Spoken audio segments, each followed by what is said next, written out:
Halo guys, nama saya Ike Dira Sudarma dan kali ini saya akan menyampaikan materi terkait akan etika Pancasila. Sebagai generasi muda Indonesia, kita memiliki tanggung jawab besar dalam menjunjung tinggi etika Pancasila dalam kehidupan sehari-hari. Tapi sebagai pembukaan, saya akan membahas tentang dekadensi moral atau hilangnya moral dalam masyarakat kita. Nah, kali ini saya akan menyebutkan salah satu kasus yang viral belakangan ini terkait dekadensi moral. Yaitu kasus tersebut merupakan Gus Miftah, seorang pendakwa terkenal menjadi sorotan publik setelah video dirinya mengolok seorang penjual es teh viral di media sosial. Peristiwa ini terjadi pada sebuah acara selawatan di Magelang, di mana Gus Miftah dari atas panggung berinteraksi dengan penjual es teh tersebut dan mengeluarkan kata-kata yang dianggap menghina. Es tehmu jek oke ra? Masih. Ya kono didol goblok. Kasus ini mencerminkan adanya dekadensi moral di Indonesia, di mana figur publik yang seharusnya menjadi teladan justru terlibat dalam perilaku yang tidak pantas. Perilaku ini mengingatkan kita akan pentingnya menjaga etika dan sopan santun, terutama bagi mereka yang memiliki pengaruh di masyarakat. Dari hal di atas, kita jangan hanya melihat sisi buruknya saja terkait apa yang terjadi di masyarakat. Maka dari itu, kita perlu mengerti bagaimana pentingnya etika Pancasila. Berikut adalah hal-hal yang akan saya sampaikan terkait etika Pancasila dan bagaimana upaya saya sebagai generasi muda dalam menjunjung tinggi etika Pancasila. Yang pertama, mengerti akan pentingnya menjunjung etika Pancasila. Etika Pancasila menjadi pedoman bagi kita dalam berperilaku, baik secara individu maupun dalam kehidupan bermasyarakat.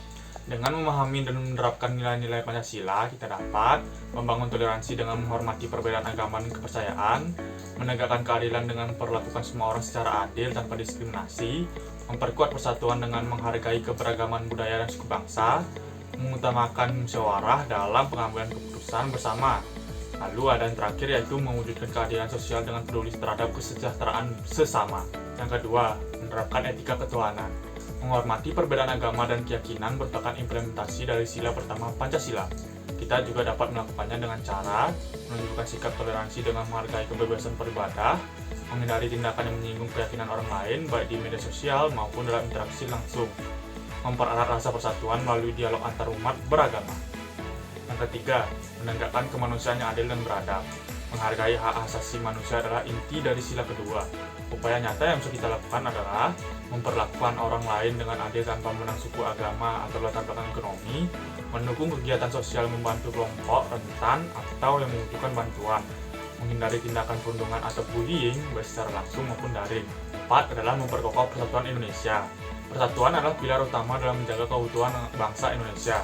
Cara sederhana untuk berkontribusi ialah menggunakan media sosial untuk menyebarkan pesan positif yang mempererat persatuan, menghindari penyebaran berita palsu atau hoax, menghargai keanekaragaman budaya dengan mempelajari tradisi dari berbagai daerah.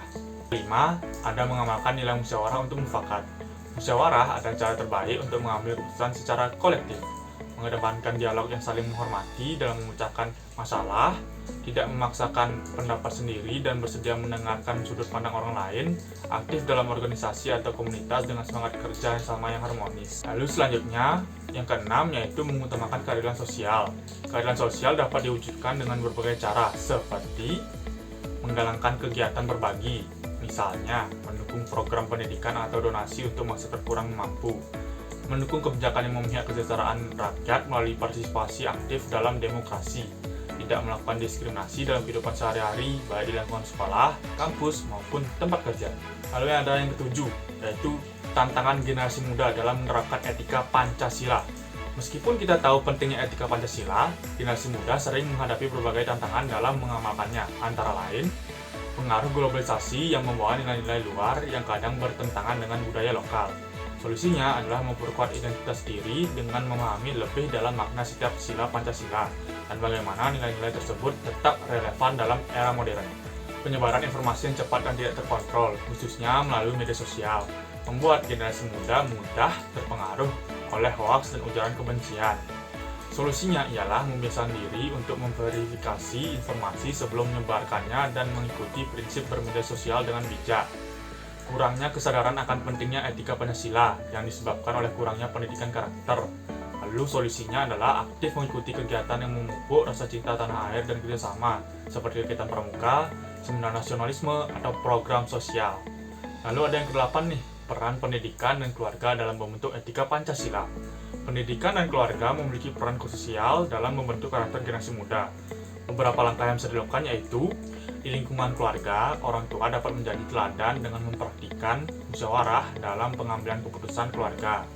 Lalu di sekolah, pelajaran pendidikan Pancasila dan kewarganegaraan atau PPKN harus lebih menekankan praktik daripada teori. Misalnya, simulasi sidang musyawarah atau kegiatan sosial yang melibatkan siswa dalam kerjasama antar kelompok.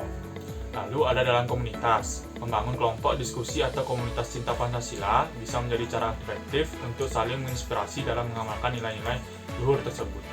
Lalu ada juga contoh aksi nyata nih generasi muda yang menjunjung etika Pancasila, yaitu membangun platform atau aplikasi yang mempromosikan budaya Indonesia, yang mendukung persatuan dan mencerminkan rasa cinta tanah air. Lalu yang terakhir nih, ada contoh kasus viral terkini terkait etika Pancasila. Salah satu contoh yang ramai diperbincangkan adalah aksi solidaritas pemuda dalam membantu korban gempa bumi di Cianjur pada tahun 2024. Banyak relawan muda bergabung tanpa memandang suku, agama, atau latar belakang untuk membantu sesama. Aksi ini mencerminkan penerapan sila kedua, kemanusiaan yang adil dan beradab dengan memberikan bantuan tanpa diskriminasi.